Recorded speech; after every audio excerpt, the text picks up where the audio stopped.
Assalamu alaikum, peace be unto you. Thank you so much for the invitation to speak during your day of interfaith. I'm honored to be with all of you this morning. At a time when the daily news brings us stories of how religion divides people and creates conflict, today we're hoping for and reflecting on the possibility for another reality and paradigm. It is that hope that inspired me to start the organization, which I'm still leading 25 years later. I was 12 years old when I started that organization.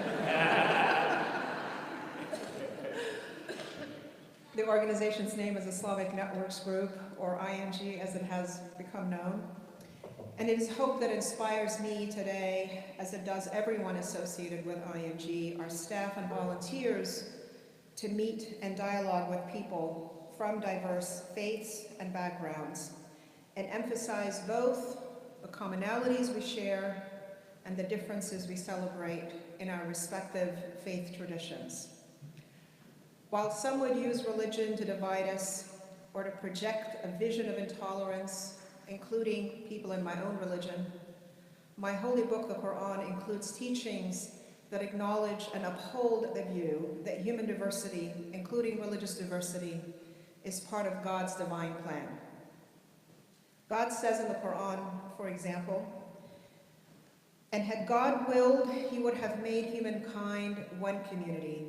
In another chapter, God says, "For each of these communities, we have established a law and a revealed way.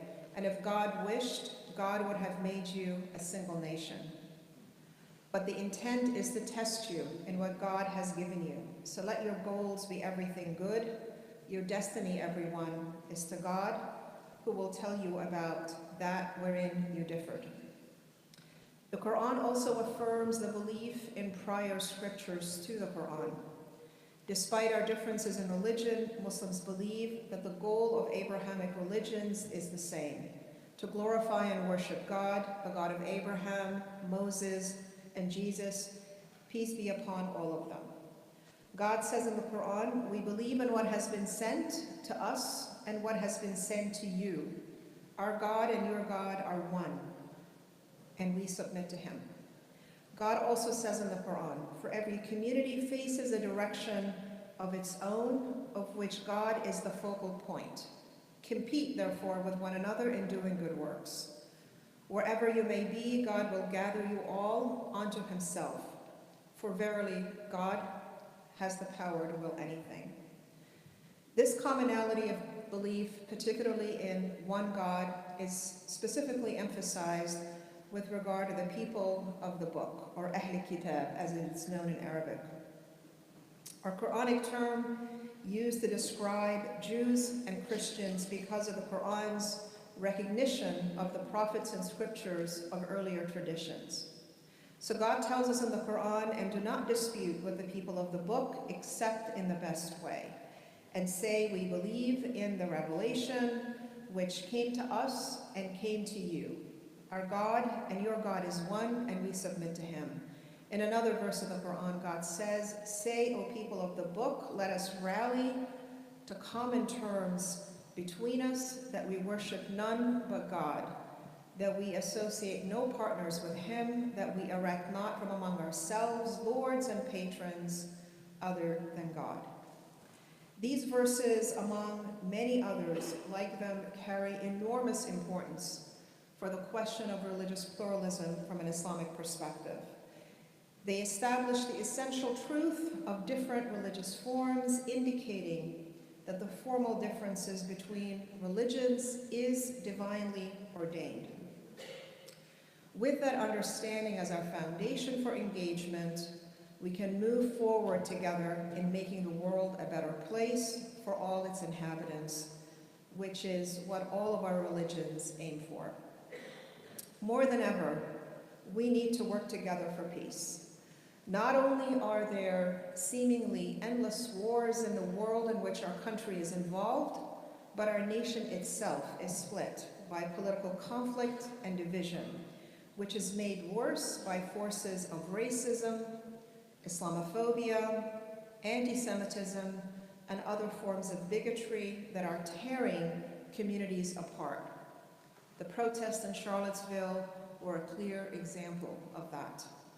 We've lost the ability to relate and talk peacefully with our neighbors and even family members about our often profound differences, and have fallen into the habit of either ignoring people or yelling at each other than engaging in rational efforts at mutual understanding and persuasion. Indeed, there are probably few of us who have not taken on such antagonistic attitudes, at least internally. And if we're to have peace in the world between diverse communities and nations, we need peace first within ourselves. So we might start by embracing the psychological and spiritual practices that lead to an inner peace that makes peaceful and compassionate relations with others possible, even across deep-seated lines of difference. The resources we choose for this will, of course, differ according to our convictions and commitments, but a multitude of traditions, both secular and religious, offer means to that end. One challenge of committing to such a path is that of taking responsibility ourselves for the ills we see in our country and our world, rather than simply pointing the finger at others or at just one person or a group of individuals. We are, of course, not all equally responsible for every deficiency and wrong in our society, but in a democracy such as ours, we all must take responsibility for confronting and striving to change the wrongs that we see, while remaining open to the convictions and insights of our fellow citizens who may see things much differently than we do. This is a hard task that calls for genuine humility, itself a virtue, now all too often forgotten, that is inculcated by our spiritual traditions. The aim of such striving for inner peace is not simply to make ourselves feel better, it is to make peaceful conversation across difference possible.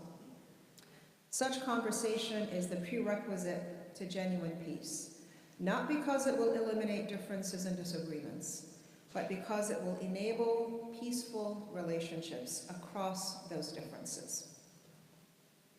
And from those peaceful relationships in families and in local communities, peace can spread in ever-widening circles to states, to regions, to the nation, and to the world. That's why the conversation that ING, the organization for which I work, exists to foster our vital contributions to a world of peace. In themselves, they may seem small, but they can be seeds that will sprout to blossom forth well beyond the reach that we can clearly see at the outset. Your invitation to me today is a perfect example of peacemaking. The peacemaking conversations that we promote are not easy, and they may not yield harvest as quickly or directly as we might like, but they are vital. Talk to people isn't a particularly exciting commandment, but it is something that we must do whenever we can. The resources offered through the Know Your Neighbor Coalition are a good starting point. It's a program that ING runs. From the simplest interactions to large-scale community dialogues, we've gathered the best practices for anyone to start reaching across lines of difference. Next week, the Know Your Neighbor Coalition members and their networks, which number about 100 across the country, including the Interfaith Council of San Francisco, will encourage everyone to share best practices to help educators, students, and parents counter hate and bigotry at school and create more inclusive classrooms. We are reminded that peace can only be created once all parties to the conflict agree to stop fighting and start talking. Today, as war has become even more lethal and conflicts more common, this is no longer a choice, but a necessity. As the old song says, "Let there be peace on earth and let it begin with me." By way of spreading that peace, later this morning, I will be sharing with you more about your Muslim neighbors, as well as the Know Your Neighbor program, which I hope some of you will be able to attend. Thank you, and peace be with you.